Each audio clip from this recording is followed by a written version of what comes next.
ಹದಿಹರೆಯದಲ್ಲಿ ಪ್ರೀತಿ ಪ್ರೇಮ ಅಂತ ಮನೆ ಬಿಡೋ ಸಾಕಷ್ಟು ಪ್ರೇಮಿಗಳಿದ್ದಾರೆ.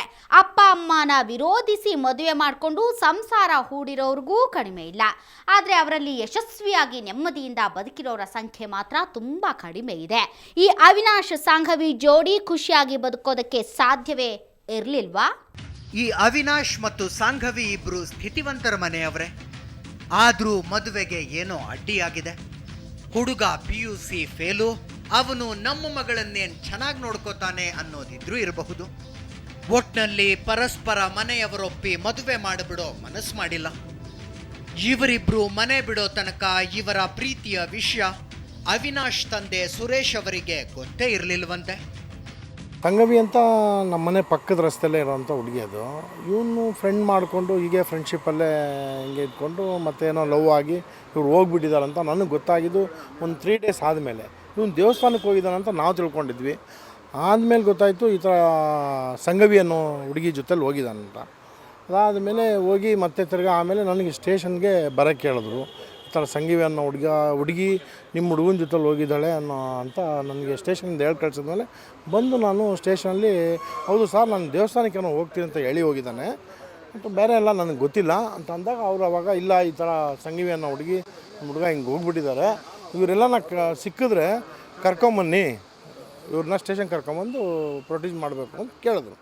ಸರಿ ಆಯಿತು ಅಂದ್ಬಿಟ್ಟು ಆಮೇಲೆ ಇದಾಗಿ ಸ್ವಲ್ಪ ದಿನಕ್ಕೆ ಸಿಕ್ಕಿದ್ರು, ಕರ್ಕೊಂಬಂದು ಸ್ಟೇಷನ್ ಪ್ರೊಡ್ಯೂಸ್ ಮಾಡಿದ್ವಿ. ಇಷ್ಟೆಲ್ಲ ನಡೆದದ್ದು 1-2 ದಿನಗಳಲ್ಲ. ಪ್ರೇಮಿಗಳು ಮನೆ ಬಿಟ್ಟದ್ದು ಫೆಬ್ರವರಿ 4 5. ನಂತರ ಇವರಿಬ್ರು ಮದುವೆ ಮಾಡಿಕೊಂಡಿದ್ದು ಮಾರ್ಚ್ 2. ಕೊನೆಗೆ ವಾಪಸ್ ಬರೋ ಯೋಚನೆ ಮಾಡಿದ ಅವಿನಾಶ್ ತಂದೆಗೆ ಕಾಲ್ ಮಾಡಿದ್ದು ಮಾರ್ಚ್ 28. ಅಂದರೆ ಬರೋಬ್ಬರಿ 1.5 ತಿಂಗಳು ಅವರಿಬ್ರು ಒಟ್ಟಿಗೆ ಇದ್ರು. ಅಷ್ಟಾದ ಮೇಲೆ ಬದುಕೋದಕ್ಕೇನು ಮಾಡಬೇಕು ಅಂತ ಇಬ್ಬರಿಗೂ ಗೊತ್ತಾಗಿಲ್ಲ. ಅವಿನಾಶ್ ಕೈಲಿದ್ದ ದುಡ್ಡೆಲ್ಲ ಖಾಲಿಯಾಗಿತ್ತು. ಅಷ್ಟಕ್ಕೂ ಅವನಿಗೆ ಓಡ್ ಹೋಗಿ ಮದುವೆ ಮಾಡಿಕೊಳ್ಳೋ ಇರಾದೇನೇ ಇರಲಿಲ್ಲ ಅಂತಾರೆ ಸುರೇಶ್. ಸರ್ ಮನೆಯಿಂದ ಅವನು 3,000 ಒಂದು ಚೈನು ಅವನ ಕತ್ತಲೇ ಇತ್ತು. ಅದು 1,000 ಒಂದು ಉಂಗುರ ಇತ್ತು ಸರ್. ಮಾರಿದ ದುಡ್ಡಲ್ಲಿ ಒಂದು ತಾಳಿ ತೊಗೊಂಡಿದ್ದಾನೆ. ಮತ್ತು ತಿರ್ಗಾ ಡ್ರೆಸ್ ಏನೋ ಒಂದೋ 2 ಡ್ರೆಸ್ ಅವನಿಗೆ ತೊಗೊಂಡಿದ್ದಾನೆ.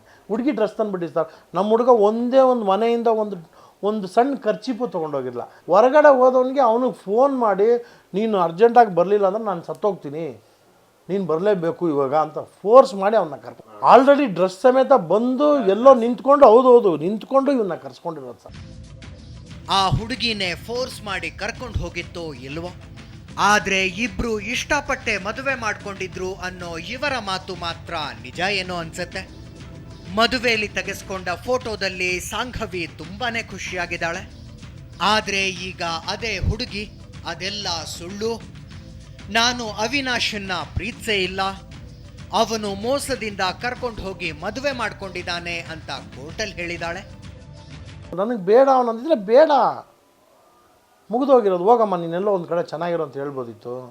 ಆದರೆ ನಾನು ಕಾಲೇಜ್ ಹತ್ರ ಬಂದೆ, ನಾನು ನಿಂತ್ಕೊಂಡಿದ್ದೆ, ನಮ್ಮ ಅಣ್ಣನ ಫ್ರೆಂಡ್ ಇವರು ಕರೆದ್ರು, ಆಟೋಲ್ಲಿ ಕುಣಿಸ್ಕೊಂಡು ಹೊರಟೋದ್ರು. ನನ್ನ ಮೇಲ್ಮರವತ್ತೂರು ಕರ್ಕೊಂಡು ವೇಲಂಗಣಿ ಕರ್ಕೊಂಡು ಹೋಗ್ಬಿಟ್ರು. ಮೋಸದಿಂದ ಕರ್ಕೊಂಡು ಹೋಗಿ ಮದುವೆ ಮಾಡ್ಕೊಂಡ ಅಂತ ಹುಡುಗಿ ಹೇಳಿದ ಮೇಲೆ ಮುಗೀತಲ್ಲ. ಆದರೆ ಸಾಂಘವಿ ಹಿಂಗೆ ಹೇಳಬಹುದು ಅನ್ನೋ ಸಣ್ಣ ಕಲ್ಪನೆ ಕೂಡ ಅವಿನಾಶ್ ಮತ್ತಾತನ ಮನೆಯವರಿಗಿರಲಿಲ್ಲ. ಅವರು ಈ ಹುಡುಗಿನ ಅದ್ದೂರಿಯಾಗಿ ಮನೆ ತುಂಬಿಸ್ಕೊಳ್ಳೋ ಸರ್ವ ತಯಾರಿನೂ ಮಾಡಿಕೊಂಡಿದ್ರು. ಸಾಂಘವಿ ಕೂಡ ಬರೋದಕ್ಕೆ ರೆಡಿನೇ ಇದ್ಲು. ಆದರೆ ಮಧ್ಯದಲ್ಲೊಂದು ಸಣ್ಣ ತೊಡಕಿತ್ತು.